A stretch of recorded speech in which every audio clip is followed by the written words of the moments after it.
Iya. Monggo. Abang. Monggo.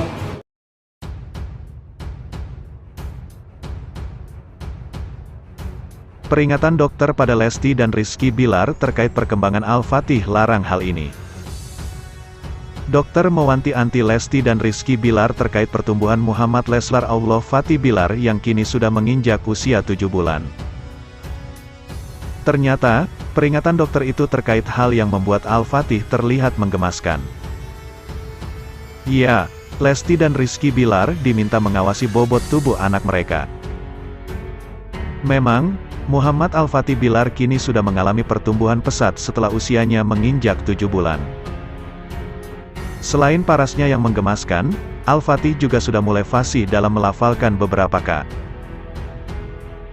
Ini membuat Lesti dan Rizky Bilar semakin memberikan pengawasan ekstra terkait ucapan yang mungkin saja bisa dicontoh putranya tersebut.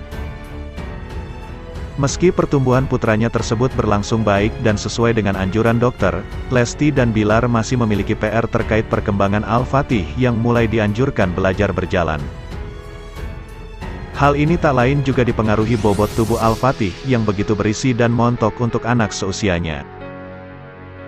Alhasil lewat unggahan video di kanal YouTube Leslar Entertainment Sabtu, tanggal 27 Agustus tahun 2022, Lesti dan Bilar menjelaskan bahwa kini keduanya diperintahkan dokter untuk mulai mengawasi berat badan Abang L agar tak lagi bertambah.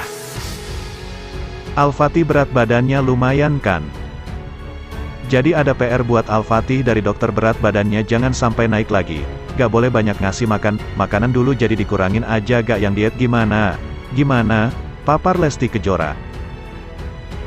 Jadi orang tuanya harus lebih rajin melatih Al-Fatih, tambah Rizky Bilar. Demi menunjang perkembangan Al-Fatih, Lesti dan Bilar pun mulai rajin melatih putranya tersebut untuk berjalan menggunakan alat bantu. Meski demikian, Lesti menuturkan bahwa putranya tersebut masih memiliki waktu selama 4 bulan agar bisa berjalan sebelum usianya menginjak 18 bulan. Berbanding terbalik dengan kemampuan berjalannya yang masih terbata-bata, diakui Lesti putranya tersebut justru mengalami perkembangan pesat saat berkomunikasi. Setiap anak kan perkembangannya beda. Kalau Al-Fatih dia kosa katanya udah lumayan banyak, tambah Lesti.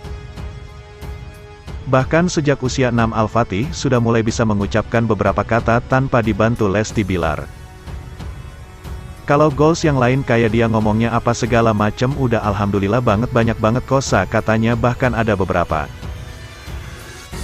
Untuk membantu putranya menstabilkan berat badan, Lesti dan Bilar kini banyak mengajak Baby L bermain dan bergerak untuk memperlindai pertambahan berat badannya.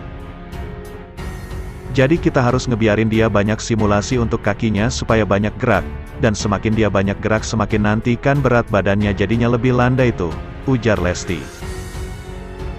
Setiap anak menemukan fase berjalannya sendiri, yang umumnya ada di rentang 9-18 bulan. Stimulasi merupakan hal penting agar anak cepat berjalan. Berikut stimulasi agar anak cepat berjalan. Lakukan latihan untuk menguatkan otot punggung. Kenapa punggung? Mungkin kebanyakan orang berpikir bahwa otot kaki adalah otot terpenting yang bisa membantu kita berjalan. Padahal pemikiran itu tidak sepenuhnya benar. Karena otot yang memiliki peran utama agar kita bisa berjalan adalah otot punggung. Agar otot punggung si kecil kuat, dorong mereka untuk menggerakkan kepala dan leher dengan memperlihatkan benda-benda yang bisa menyita perhatian mereka.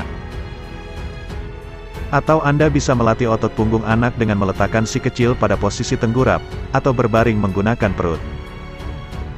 Gerakan-gerakan tersebut akan mengajarkan anak untuk bisa mengendalikan otot. Dan ini akan mempercepat mereka untuk bisa berjalan. Agar anak cepat berjalan, latih keseimbangan dan koordinasi. Tak hanya otot yang kuat, keseimbangan yang baik juga sangat dibutuhkan saat berjalan. Mulailah mengajarkan keseimbangan dan koordinasi saat si kecil sudah bisa duduk terlebih dulu. Caranya, gunakan bola dan gulirkan ke arah atau menjauh dari si kecil. Latihan ini akan mendorong anak Anda untuk mempertahankan keseimbangan untuk berjalan maju atau mundur, bergerak dari satu sisi ke sisi lain.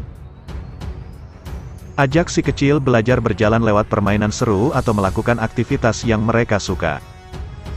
Salah satunya dengan main kejar-kejaran. Anda cukup merangkak dan cobalah menangkap si kecil. Cara ini akan mendorong anak untuk merangkak lebih cepat dan belajar mengendalikan tangan serta kaki dengan lebih baik. Sediakan ruang latihan yang aman. Mungkin anak Anda sudah bisa berdiri, tapi mereka masih nampak takut untuk terjatuh. Minimalisir ketakutan mereka dengan meletakkan furnitur pada jalur di mana mereka seharusnya berjalan sebagai pegangan. Tapi ingat, pastikan setiap ujung furnitur yang dilewati tidak memiliki ujung yang lancip dan berbahaya untuk si kecil. Atau Anda bisa menawarkan tangan Anda untuk membantu mereka berjalan. Jaga si kecil dengan benar. Penting untuk tahu bagaimana cara membantu anak Anda ketika mereka mulai belajar berjalan. Untuk awal, Anda perlu memegang si kecil pada sekitar daerah tulang rusuk. Ketika mereka sudah mulai stabil, Anda pegang si kecil pada sekitar pinggang untuk memastikan otot inti mereka tetap kuat dan stabil. Sediakan mainan yang bisa mendukung proses mereka belajar. Anda bisa menyediakan mainan atau benda yang bisa bantu anak untuk berdiri.